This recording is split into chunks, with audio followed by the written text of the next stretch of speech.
Welcome. आज का हमारा टॉपिक होगा इंडक्शन मशीन्स। हम इंडक्शन मशीन्स के बारे में पढ़ेंगे, काफ़ी डिटेल में पढ़ेंगे और बहुत इजी पॉइंट से कंक्लूड करने की कोशिश करेंगे, समझने की कोशिश करेंगे। तो सबसे पहला पॉइंट तो ये है हमारा, तो पहला पॉइंट हम लेकर के चलेंगे इंडक्शन मशीन्स का। तो इंडक्शन मशीन्स हमारी पहले तो रोटेटिंग मशीन्स होती हैं, ठीक है। जैसे हमने ट्रांसफार्मर्स के बारे में पढ़ा था या ट्रांसफार्मर्स के बारे में हम जानते हैं, उसी तरीके से हमारे इंडक्शन मशीन्स भी काम करती हैं। अब अगर हम ट्रांसफार्मर्स की बात करेंगे तो वहाँ पर क्या हो रहा था, हमारा म्यूचुअल इंडक्शन, ठीक है। म्यूचुअल इंडक्शन का प्रिंसिपल वहाँ पे हमको देखने को मिल रहा था। मींस हमारी वाइंडिंग जो थी इन केस ऑफ ट्रांसफार्मर अगर हम बात करेंगे तो यहाँ पर हमने कुछ वाइंडिंग दी थी और यहाँ से हमने कुछ आउटपुट लिया था। मींस पहली वाइंडिंग हमारी ये थी, दूसरी वाइंडिंग हमारी ये थी और हम यहाँ पर सोर्स लगाते थे, ठीक है। सोर्स लगाते थे, कैसा, एसी सोर्स हम लगाते थे और यहाँ पर हम लोड लगाते थे और जो भी आउटपुट मिलता था हम यहाँ से ले लेते थे। मीन्स इस पर्टिकुलर डिवाइस को, इस पर्टिकुलर ट्रांसफार्मर जो है, इसको हम सिंगली एक्साइट कर रहे थे। सिंगल ही हमने इसमें सोर्स वोल्टेज लगाया था, सिंगल ही हमने सप्लाई लगाई थी, जिसकी हेल्प से हमें म्यूचुअल इंडक्शन हुआ था। हमारे कुछ फ्लक्स यहाँ पर बहना स्टार्ट हुई थी और उसकी हेल्प से यहाँ पर सेकेंडरी पे हमको कुछ वोल्टेज यानी कुछ ईएमएफ इंड्यूस हुआ था, जनरेट हुआ था, जो कि हम लोड में दे रहे थे, ठीक है। तो ये क्या हुई, हमारी सिंगली एक्साइटेड मशीन हुई, ठीक। ट्रांसफार्मर जो हुआ हमारा सिंगली एक्साइटेड मशीन हुआ, ठीक है। सेम हमारा इंडक्शन मशीन के केस में भी होता है। इंडक्शन मशीन्स जो होती हैं हमारी, वो सिंगली एक्साइटेड मशीन्स होती हैं। क्यों? क्योंकि अगर हम यहाँ पर कंसिडर करें एक इंडक्शन मशीन को, तो ये जो हमारा पोर्शन होगा ये वाला, इसको हम स्टेटर कहेंगे। जो आउटर पोर्शन होगा जो कि स्टेशनरी होगा, जो कि नहीं चल रहा होगा, और अंदर का पोर्शन जो कि हमारा रोटर होगा, जिसको जो कि हमारा रोटेट करता है, इस पर हम कोई सप्लाई नहीं देते, हम सिर्फ स्टेटर पर ही सप्लाई देते हैं। इट मीन्स ये भी हमारा क्या हो गई, सिंगली एक्साइटेड मशीन हो गई, ठीक है। तो ये भी हमारी सिंगली एक्साइटेड मशीन हो गई। किस तरीके से? बिल्कुल उसी तरीके से जैसे ट्रांसफार्मर हमारा सिंगली एक्साइटेड था। उसमें क्या था कि प्राइमरी वाइंडिंग थी और सेकेंडरी वाइंडिंग थी। प्राइमरी वाइंडिंग पर हमने सोर्स दे रखा था और सेकेंडरी वाइंडिंग से हम लोड कनेक्ट करके आउटपुट ले रहे थे। यहाँ पर क्या होगा कि हम स्टेटर को सप्लाई देंगे और रोटर से हम लोड कनेक्ट करके और हम अपना आउटपुट लेंगे। अब दूसरा पॉइंट क्या था कि ट्रांसफार्मर में हमारा सिर्फ एनर्जी कन्वर्जन हो रहा था, ठीक। कैसे हो रहा था? इलेक्ट्रोमैकेनिकल एनर्जी कन्वर्जन हो रहा था। और यहाँ पर हमारा क्योंकि रोटेशन हो रहा है, तो यहाँ पर इलेक्ट्रिकल से मैकेनिकल में एनर्जी हमारा कंज्यूम हो रही है, कन्वर्ट हो रही है, ठीक है। अब नेक्स्ट पॉइंट क्या आता है हमारा? पहला पॉइंट तो ये हो गया कि हमारा म्यूचुअल इंडक्शन ये प्रिंसिपल पर काम करती है इंडक्शन मशीन, इसलिए इसका नाम इंडक्शन मशीन है। दूसरा हो गया ये सिंगली एक्साइटेड होती हैं, just like in case of transformer जो कि सिंगली एक्साइटेड था, ठीक है। अब दो वाइंडिंग होती थी। अगर हम बात करते हैं नॉर्मल मशीन्स की बात करते हैं, जैसे डीसी मशीन्स की बात करते हैं, ठीक है। तो डीसी मशीन में क्या था हमारा, एक फील्ड वाइंडिंग थी और एक आर्मेचर वाइंडिंग थी। बट यहाँ पर स्टेटर और रोटर होगा जिस पर कि हमने वाइंडिंग कर रखी होगी और सिंगली एक्साइटेड, क्योंकि हम किसी एक वाइंडिंग पर ही सप्लाई दे रहे हैं और दूसरी वाइंडिंग से हम लोड कनेक्ट करके वहां से आउटपुट ले रहे हैं, ठीक है। अब म्यूचुअल इंडक्शन के प्रिंसिपल का मतलब अगर हम इंडक्शन में समझेंगे तो वो क्या होगा कि हमारा जो एनर्जी कन्वर्जन हो रहा है, एनर्जी जो हमारी यहाँ पर कन्वर्ट हो रही है या ट्रांसफर हो रही है, वो एनर्जी कैसे ट्रांसफर हो रही है, स्टेटर से रोटर। और बीच में जो यहाँ पर हम देख रहे हैं ये वाला एरिया जो है हमारा, इसमें एयर गैप है। इट मीन्स स्टेटर से हमारा एयर गैप में जा रहा है और एयर गैप से हमारा रोटर में जा रही है एनर्जी। और ये टोटल प्रोसेस जो हो रहा है यही है हमारा प्रोसेस म्यूचुअल इंडक्शन का, ठीक है। और अब अगर हम एक्साइटेशन की बात देख चुके हैं, यानी सिंगली एक्साइटेड होती है, तो स्टेटर पे जो हमारा एक्साइटेशन होता है वो कैसा एक्साइटेशन होता है, हमारा 3 फेज सप्लाई का हमारा एक्साइटेशन होता है, ठीक है। 3 फेज, अगर हम 3 फेज इंडक्शन मोटर्स की बात करेंगे तो 3 फेज सप्लाई का ही हमारा एक्साइटेशन होगा, ठीक है। सेकंड पॉइंट क्या है हमारा कि 3 फेज जो वाइंडिंग्स होंगी, ठीक है, जैसे ये मोटर है हमारी, तो इसमें जो 3 फेज वाइंडिंग होगी वो 120 डिग्री स्पेस डिस्प्लेस्ड होंगी, ठीक है। यानी कि 120 डिग्री का हमारा फेज डिफरेंस होगा तीनों वाइंडिंग में, ठीक है। ये तो बहुत रफ सा हमने आइडिया दिया। तो यहाँ पर जो अगर डिफरेंस हम देखेंगे दो वाइंडिंग्स के बीच में, वो हमारा 120 डिग्री का डिफरेंस हमें देखने को मिलेगा दो वाइंडिंग्स के बीच में, ठीक है। अब अगर हम इतना पढ़ चुके हैं तो थोड़ा सा और हम पढ़ने की कोशिश करते हैं। क्या कि अगर हम सिंक्रोनस मशीन्स की बात करते थे तो कुछ एनएस हमको देखने को मिलता था। क्या होता था ये सिंक्रोनस स्पीड होती थी, ठीक है, सिंक्रोनस स्पीड होती थी हमारी, ठीक। सिंक्रोनस स्पीड वो स्पीड होती थी, सपोज करते थे कोई एक मोटर है जिसमें कि हमारे दो पोल्स दे रखे हैं, नॉर्थ और साउथ, सपोज करते हैं दो पोल हमारे दे रखे होते थे, तो 120 F बाई पी की हेल्प से हम कुछ स्पीड निकालते थे n, और ये जो n हमारा निकलता था, ये पर्टिकुलर जो n निकलता था, यही हमारा सिंक्रोनस स्पीड होता था, ठीक है, जिस पर कि ये सिंक्रोनस मोटर जो थी हमारी, वो हमारी रोटेट कर रही होती थी। तो उस केस में अगर जैसे दो पोल की मोटर है तो फ्रीक्वेंसी हमारे इंडिया में 50 हर्ट्ज यूज होती है, यूएस में 60 हर्ट्ज यूज होती है, तो हम 50 हर्ट्ज रख के निकालेंगे और यहाँ पर हम 2 रखते हैं, तो इसको जब हम सिंप्लीफाई करेंगे तो हमारा 3000 RPM आएगा। इट मीन्स हमारी जो ये वाली मोटर है वो किस स्पीड से रोटेट कर रही होगी, 3000 RPM की स्पीड से हमारी मोटर रोटेट कर रही होगी। ये हमारा NS था, दैट इज सिंक्रोनस स्पीड। तो सिंक्रोनस स्पीड वो स्पीड है जिससे कि हमारी मैग्नेटिक फील्ड जो है स्टेटर की, अगर हम इंडक्शन की बात करेंगे तो उस केस में हमारी जो स्टेटर की मैग्नेटिक फील्ड है, ठीक है, उसकी स्पीड जो होगी हमारी, वो होगी हमारी सिंक्रोनस स्पीड। जैसे कि यहाँ पर हमारे मोटर की स्पीड जो थी सिंक्रोनस स्पीड थी, क्यों, क्योंकि ये सिंक्रोनस मोटर थी इसलिए सिंक्रोनस स्पीड पे रोटेट कर रही है। सेम उसी तरीके से हमारा जो स्टेटर की मैग्नेटिक फील्ड रहेगी वो NS स्पीड पे हमारी घूम रही है। क्यों, क्योंकि यहाँ पर हम स्टेटर पर 3 फेज की सप्लाई दिए हैं जो कि 120 डिग्री फेज डिस्प्लेस्ड वाइंडिंग के साथ मिल करके हमको एक स्टेटर मैग्नेटिक फील्ड देगी, और वो स्टेटर मैग्नेटिक फील्ड हमारी सिंक्रोनस स्पीड पे रोटेट कर रही होगी, ठीक। अब इंडक्शन मोटर की बात करते हैं और इंडक्शन जनरेटर की बात कर लेते हैं थोड़ी सी यहीं पर ही। तो इंडक्शन मोटर जो होगी हमारी, हमेशा हमको पता होना चाहिए कि ये NS से इसकी स्पीड कम होगी, ठीक है। तो कुछ अगर NR स्पीड है हमारे रोटर की, हमारे मोटर की, तो वो हमेशा सिंक्रोनस स्पीड से कम रहेगी, ठीक। इसीलिए इसको इंडक्शन मोटर कहते हैं, क्योंकि ये कभी भी सिंक्रोनस स्पीड को हमारे अटेन नहीं करेगी, गेन नहीं करेगी, हमेशा सिंक्रोनस स्पीड से हमारी कम पे ही रोटेट करेगी। ये हमारी इंडक्शन मोटर है। और अगर हम इंडक्शन जनरेटर की बात करते हैं तो इंडक्शन जनरेटर की जो स्पीड होती है वो हमेशा ही हमारे सिंक्रोनस स्पीड से ज़्यादा होगी, ठीक है। यानी कि इंडक्शन जनरेटर जो होगा वो सिंक्रोनस स्पीड से ज़्यादा स्पीड पर चलेगा, और इंडक्शन मोटर जो होगी वो हमेशा कम स्पीड पर चलेगी, ठीक है।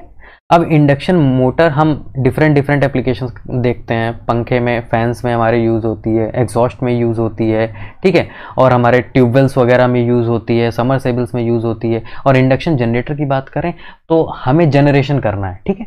तो विंड मिल्स देखी होंगी हमने, विंड मिल्स या पवन चक्की जिनको कहते हैं, तो पवन चक्कियों में, विंड मिल्स में हमारा इंडक्शन जनरेटर का इस्तेमाल होता है। क्यों, क्योंकि एयर की स्पीड जो होती है वो फिक्स स्पीड नहीं होती है, और जब फिक्स स्पीड नहीं होती है तो हमें कोई ऐसा जनरेटर चाहिए जो कि वेरिएबल स्पीड को, यानी डिफरेंट स्पीड पर अगर हमको एयर मिल रही है उसको कन्वर्ट करके मैकेनिकल एनर्जी को हमारे इलेक्ट्रिकल में बदल सके, ठीक। उस केस में हम इंडक्शन जनरेटर का इस्तेमाल करते हैं, ठीक है।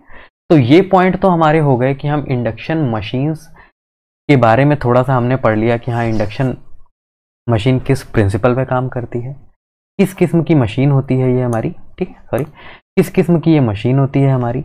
और हमने स्टेटर और रोटर वाइंडिंग के बारे में अभी उतना डिटेल में नहीं पढ़ा, बस समझ लिया कि हाँ इसमें स्टेटर और रोटर वाइंडिंग होती है, जिसमें कि स्टेटर को हम एक्साइट करते हैं किससे, 3 फेज वाइंडिंग से, और 3 फेज सप्लाई से हम एक्साइट करते हैं। 120 डिग्री फेज डिस्प्लेसमेंट होता है यहाँ पर, ठीक है। सिंक्रोनस स्पीड का कंसेप्ट देखा हमने कि वो क्या होता है, क्या होती है हमारी मैग्नेटिक फील्ड जो कि NS स्पीड से घूम रही होती है।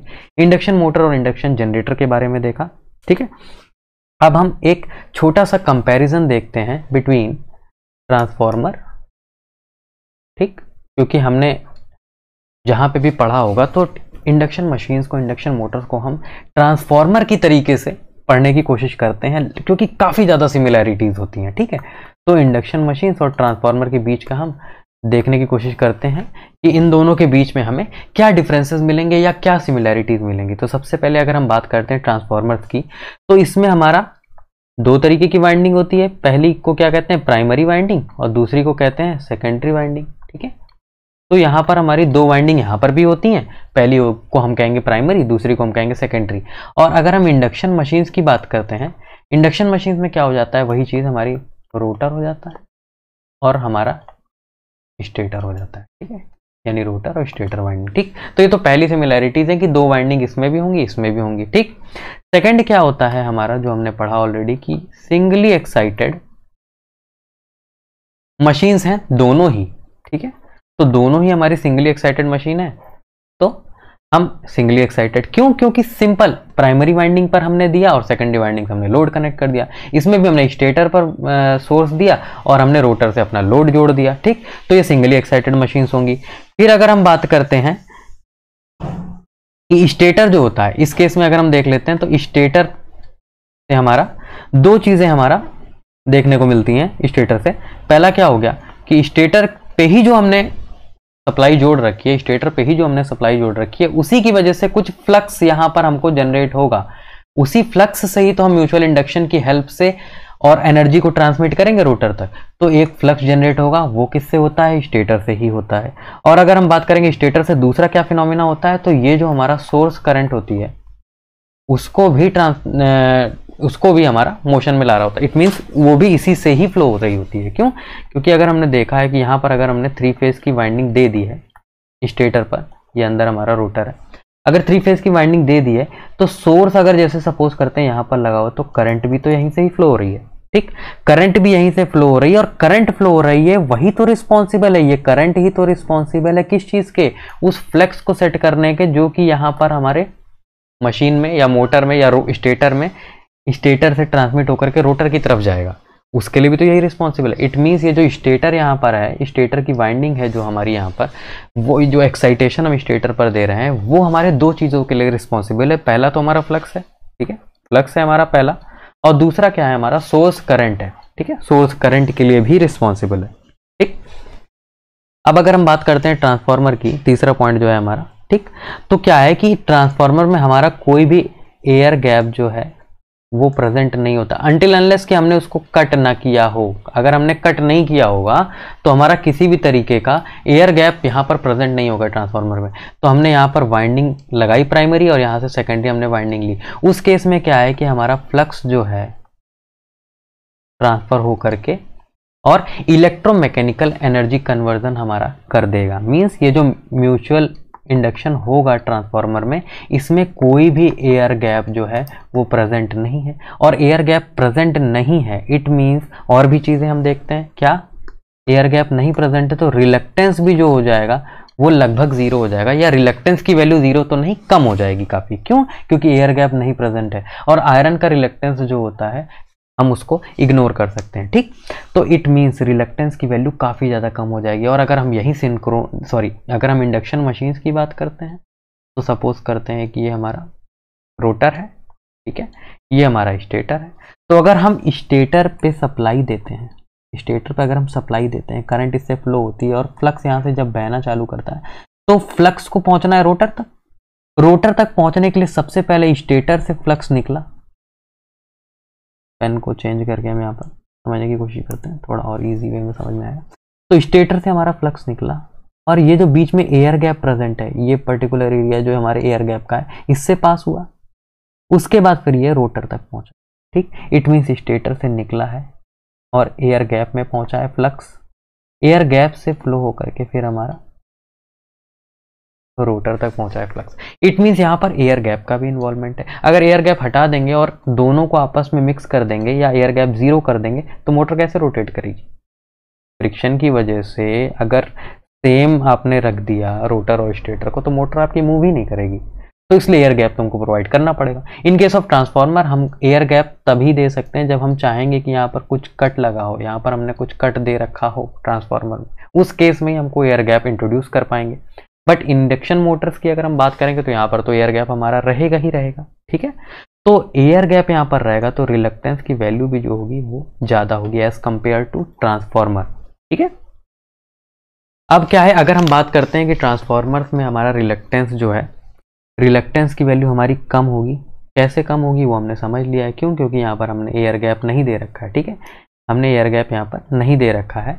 तो यहाँ पर जब एयर गैप नहीं है तो रिलक्टेंस की वैल्यू हमारी कम होगी, ठीक। अब रिलक्टेंस की वैल्यू यहाँ पर कम होगी और हमें पता है कि MMF upon reluctance is equal to flux होता है, ठीक।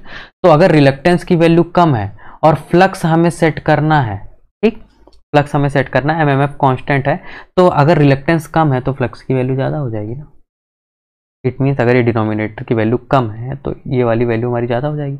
इट मीन्स जब कम यहाँ पर रिलक्टेंस था ट्रांसफॉर्मर में, तो फाई की जो वैल्यू थी वो एक्सीड कर जा रही थी, आराम से फ्लक्स सेट हो जा रहा था। और फ्लक्स किस वजह से सेट हो रहा था? उसी करंट की वजह से जो यहाँ पर हमारे फ्लो होना स्टार्ट हुई थी। ठीक है, तो जो हमने वोल्टेज सोर्स यहाँ पर लगाया था जिसकी वजह से करंट फ्लो हो रही थी, और यही तो रिस्पॉन्सिबल थी हमारे यहाँ पर फ्लक्स को बनाने के लिए। तो ये जो फ्लक्स सेट हो रहा था वो करंट की वैल्यू पे डिपेंड कर रहा था। अब करंट की वैल्यू जो है हमें कम से कम में ही हम ज्यादा से ज्यादा फ्लक्स को सेट कर पाएंगे। ठीक है, तो ये करंट की वैल्यू जो है जिसको कि हम मैग्नेटाइजिंग करंट कहेंगे, अब मैग्नेटाइजिंग करंट की वैल्यू यहाँ पर कम हो गई, इसलिए हमने पढ़ा है मैग्नेटाइजिंग करंट की वैल्यू 4 से 5% के आसपास होती है इन केस ऑफ ट्रांसफार्मर।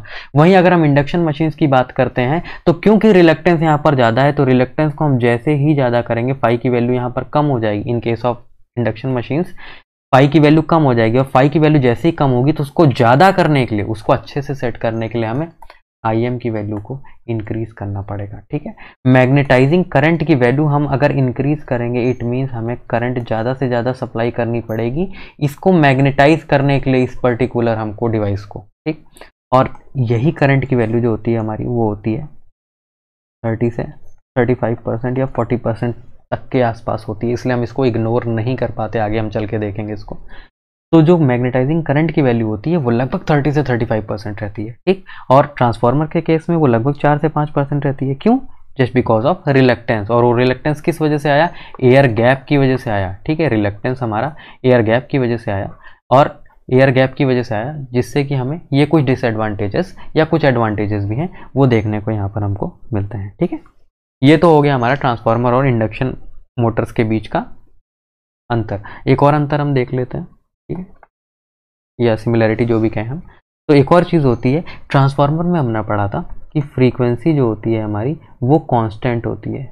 मीन्स अगर हम किसी सोर्स को कनेक्ट करते हैं सर्टेन फ्रीक्वेंसी पे, सपोज f पे, तो वही हमको फ्रीक्वेंसी आउटपुट पर भी मिलेगी, मीन्स f ही मिलेगी। तो यानी कि ये किस तरीके की फ्रीक्वेंसी पे काम कर रहा है? एक कांस्टेंट फ्रीक्वेंसी डिवाइस है, कांस्टेंट फ्रीक्वेंसी पे काम कर रहा है। वहीं अगर इंडक्शन मशीन्स की बात करेंगे तो वो हमारी डिपेंड होगी n पर, स्पीड पर डिपेंड होगी। इट मीन जो फ्रीक्वेंसी होगी हमारी वो होगी वेरिएबल। तो ये एक वेरिएबल फ्रीक्वेंसी डिवाइस होती है।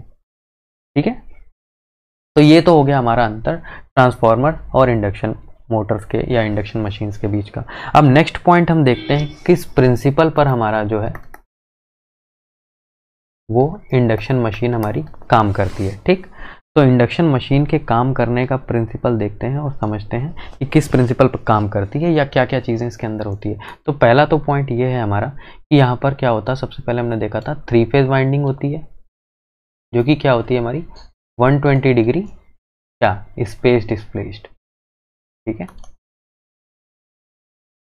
तो पहली चीज़ तो ये हो गई कि हमारे जो इंडक्शन मशीन का प्रिंसिपल या इंडक्शन मशीन के बारे में हम देखना चालू करते हैं। तो पहली चीज़ होगी यहाँ पे 3 फेज की वाइंडिंग होती है जो कि 120 डिग्री के फेज डिस्प्लेसमेंट के साथ, स्पेस डिस्प्लेसमेंट के साथ लगा रखी होती है। ठीक है, कर रखी होती है। दूसरा पॉइंट क्या हो जाएगा हमारा, ठीक, ये जो 3 फेज हमने सप्लाई दे रखी है ये हम कहाँ देंगे? 3 फेज सप्लाई हम किस पे देते हैं? स्टेटर पे। क्यों? क्योंकि हमने पढ़ा था ये सिंगली फेड या सिंगली एक्साइटेड मशीन होती है हमारी। ठीक है, तो 3 फेज की सप्लाई हमने स्टेटर पे दी जो कि हमारा सिंगली एक्साइटेड, इसीलिए हमने बोला। तीसरा पॉइंट जो है हमारा है, अब क्या होगा? ठीक है, जैसे ही हमने सपोज करते हैं कि ये हमारी मशीन थी, इसके स्टेटर पे ये हमारा रोटर था, ये हमारा स्टेटर था, स्टेटर पे जैसे ही हमने 3 फेज की सप्लाई दे दी, ठीक है, जैसे ही सप्लाई दे दी, अब इसमें एक फ्लक्स सेट होगा, एक फील्ड सेट होगी, उसको हम क्या कहेंगे? Rotating magnetic field. ठीक है, रोटेटिंग मैग्नेटिक फील्ड या RMF कहते हैं उसको हम। तो ये एक सेट हो जाएगी। कैसे सेट हुई? हमने 3 फेज जो कि 120 डिग्री डिस्प्लेस वाइंडिंग थी उस पर 3 फेज की सप्लाई दे दी जो कि स्टेटर पे दी थी हमने। इसकी वजह से एक रोटेटिंग मैग्नेटिक फील्ड प्रोड्यूस हुई या सेट हुई। ठीक है, अब ये रोटेटिंग मैग्नेटिक फील्ड जो होगी वो किस स्पीड पे घूम रही होगी? हमने पढ़ा था स्टेटर की फील्ड जो थी NS पे घूम रही होगी, जिसको हम सिंक्रोनस स्पीड कहते हैं। इट मीन्स ये जो RMF है, रोटेटिंग मैग्नेटिक फील्ड है, ये एक NS स्पीड पर घूम रहा है। ठीक है, विद रिस्पेक्ट टू अभी क्या स्टेशनरी था, जैसे हमने स्टेटर पर दी थी ये सप्लाई, तो उस केस में हमारा स्टेशनरी की अगर हम बात करेंगे तो वो स्टेशनरी हमारा क्या था? वो स्टेशनरी था हमारा रोटर, क्योंकि अभी रोटर हमारा मोशन में नहीं है, अभी स्टैंड स्टिल पर है, रुका हुआ है। तो इसके रिस्पेक्ट में, इस रोटर के रिस्पेक्ट में जो हमारा फ्लक्स था या रोटेटिंग मैग्नेटिक फील्ड थी, वो सर्टेन वेलोसिटी पे, सर्टेन स्पीड पे घूमने लग गई। वो स्पीड कौन सी थी? एनएस स्पीड थी, जिसको हम सिंक्रोनस स्पीड कह रहे थे। अब जैसे ही यहाँ पर घूमने लग गई, अब क्या होगा कि यही रोटेटिंग मैग्नेटिक फील्ड जो होगी, ये रोटर के कंडक्टर्स को ये कट करना स्टार्ट कर देगी। ठीक है, चौथा पॉइंट क्या होगा कि आरएमएफ जो है हमारा रोटेटिंग मैग्नेटिक फील्ड, ये क्या करेगा? Cuts rotor conductor. रोटर में भी कुछ कंडक्टर्स होंगे, वाइंडिंग होगी, तो ये कट करने लग जाएगा किसको? हमारे रोटर के कंडक्टर को हमारा आरएमएफ जो है वो कट करने लग जाएगा, जिसकी वजह से जैसे ही ये कट करेगा तो ये एक हमारा ईएमएफ जो है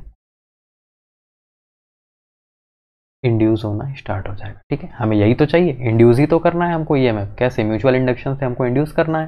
ठीक है, तो जैसे ही हमने यहाँ पर सप्लाई दी, ठीक, जैसे ही हमने यहाँ पर सप्लाई दी स्टेटर पर, यहाँ से कुछ करंट फ्लो हुई। ठीक, ये 3 फेज वाइंडिंग्स इस पर थी रोटर पे हमारे, तो इसको हमने जैसे ही सप्लाई दी, 3 फेज की सप्लाई दी, तो यहाँ पर हमारा क्या था? आरएमएफ प्रोड्यूस होने लग गया, रोटेटिंग मैग्नेटिक फील्ड हमारी जनरेट होने लग गई। ये रोटेटिंग मैग्नेटिक फील्ड हमारे रोटर को कट करेगी, और रोटर को जैसे ही कट करेगी, यहाँ पर एक ईएमएफ जनरेट होना, इंड्यूस होना स्टार्ट हो गया। ठीक है, अब एक इंपॉर्टेंट पॉइंट है कि हमेशा जो रोटर के हमारे कंडक्टर्स होंगे, रोटर के जो हमारे कंडक्टर्स होंगे, उनको हम शॉर्ट सर्किट कंडीशन में रखेंगे। सपोज करते हैं कुछ ऐसे अगर कंडक्टर्स हैं, तो इसको हमको शॉर्ट करके रखना है। क्यों शॉर्ट करके रखना है? क्योंकि हम शॉर्ट नहीं करेंगे तो इसमें करंट नहीं फ्लो होना स्टार्ट होगी। ठीक, करंट हमेशा short circuit means close circuit path में, क्लोज पाथ में ही तो फ्लो होगी। अगर ओपन सर्किट है तो करंट नहीं फ्लो होगी ना। तो हमेशा शॉर्ट सर्किट या कुछ लोड, इट मीन्स एक क्लोज पाथ हमें प्रोवाइड करना है, उसके लिए हमको यहाँ पे शॉर्ट सर्किट करना है। ठीक है, अभी देखेंगे डिफरेंट टाइप्स क्या होते हैं शॉर्ट सर्किट के, डिफरेंट टाइप ऑफ रोटर्स में। ठीक है, तो हमको इसको शॉर्ट सर्किट करना है। अब इसको हमने शॉर्ट सर्किट कर दिया, तो इसमें एक करंट जो है कि हमारी फ्लो ना होगी। तो 7वां पॉइंट क्या है हमारा? करंट जो है हमारा वो फ्लो करना स्टार्ट होगी। ठीक है, अब करंट जब फ्लो करना स्टार्ट करेगी, तो करंट जैसे ही फ्लो करना स्टार्ट करेगी, अब हमको एक टॉर्क देखने को मिल गया, किसमें? रोटर में। ठीक है, तो मोटर का टॉर्क या रोटर ने रोटेट करना स्टार्ट किया, जिसकी वजह से हमें एक टॉर्क देखने को मिल गया। ठीक है, और ये टॉर्क जो होता है हमारा, ये किस चीज़ को हमारे फॉलो करता है, किस लॉ को फॉलो करता है, ये इंपॉर्टेंट है, और वो है हमारा लेंज लॉ। Lenz law. ठीक है, तो ये लेंज लॉ को हमारा जो टॉर्क है ये फॉलो करता है। ठीक, अब लेंज लॉ क्या कहता है कि इफेक्ट अपोजेस द कॉज। ठीक है, तो जो इफेक्ट है वो अपोज करता है किसको? कॉज को। ठीक है, तो जो जिसकी वजह से कोई चीज प्रोड्यूस हो रही है उसी को ही अपोज करने लग जाए, यही हमारा लेंज लॉ कहता है। अब इस केस में क्या है हमारा, जो स्पीड, जो कॉज ऑफ इंडक्शन है, ठीक है, कॉज ऑफ इंडक्शन है, ठीक है, जो स्पीड हमारी जनरेट हो रही है किसकी वजह से? यहाँ पे जो हमने सप्लाई दी थी, जो रोटेटिंग मैग्नेटिक फील्ड है, तो ये एक्सेलरेट हो रही थी, और इसी को ही, जैसे ये एक्सेलरेट हो रही थी, और इसी को ही जो हमारा रोटर था ये इसको अपोज करने लग जाएगा। ठीक, क्यों अपोज करने लग जाएगा? ताकि ये सिंक्रोनस स्पीड पे ना घूमे। ठीक है, तो जैसे ही ये इसको अपोज कर रहा है, तो जैसे अभी और एक इजी एग्जांपल से हम समझते हैं ये लेंज लॉ को किस तरीके से फॉलो करता है। तो सपोज करते हैं हम कि रोटर का हमारा स्पीड जो होगा वो होगा हमारा NR। ओके, अगर हम स्टेटर के फील्ड की स्पीड की बात करें, स्टेटर फील्ड की स्पीड की अगर हम बात करते हैं, तो वो हमारी NS से घूम रही है। ठीक है, NS से घूम रही है। अब इन दोनों के बीच में रिलेटिव स्पीड होगा कुछ। ठीक है, रिलेटिव स्पीड या डिफरेंस ऑफ स्पीड, वो क्या हो जाएगा हमारा? NS क्योंकि ज़्यादा है, माइनस NR क्योंकि कम है। मशीन की अगर हम बात करते हैं, सिंपल मोटर की बात करते हैं, तो NS माइनस NR जो है हमारी स्पीड हो जाएगी। अब अगर हम बात करते हैं कि जो इसमें EMF जनरेट हो रहा था, EMF के बारे में हमने पढ़ा था, जो जनरेट हो रहा था वो किसके डायरेक्टली प्रोपोर्शनल था? इसी रिलेटिव स्पीड के तो डायरेक्टली प्रोपोर्शनल है। क्यों? क्योंकि इसी स्पीड की, इसी डिफरेंस ऑफ स्पीड, इसी रिलेटिव स्पीड की वजह से ही हमारा यहाँ पर EMF इंड्यूस हो रहा है। It means EMF is directly proportional to NS minus NR लिख सकते हैं हम।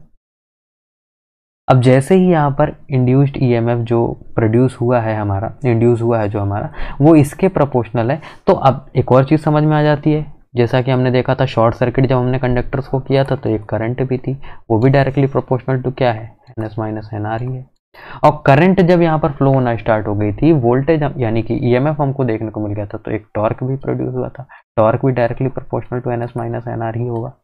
ठीक है, ये तीन चीजें हमें मिल गई। कैसे मिल गई, ये हमको शॉर्ट सर्किट करने से मिला, और जब ये दोनों चीजें एग्जिस्ट करने लग गई, ईएमएफ और आई, तो यहाँ पर हमको एक टॉर्क देखने को मिल गया। ठीक, ये टॉर्क हमको एक देखने को मिल गया जो कि हमारे डायरेक्टली प्रोपोर्शनल किसके, रिलेटिव स्पीड के।